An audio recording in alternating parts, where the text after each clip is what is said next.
বিসমিল্লাহ।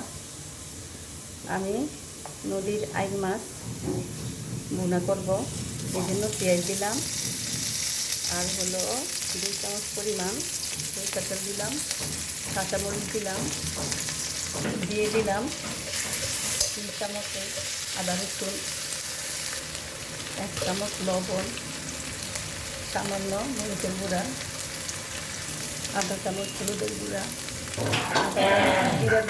1 চামচ ধনে গুঁড়া। মশলা কষানোর জন্য পরিমাণ পানি দিলাম। মশলা কষানো হয়ে গেছে, দিয়ে দিলাম মাছগুলো।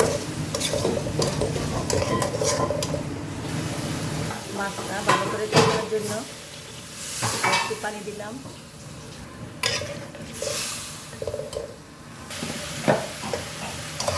এখানে টমেটো দিলে ভালো হতো, আমার কাছে টমেটো ছিল না, তাই দিতে পারি নাই।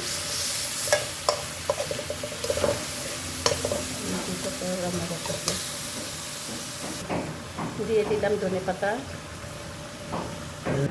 হয়ে গেছে মাছ তরকারি।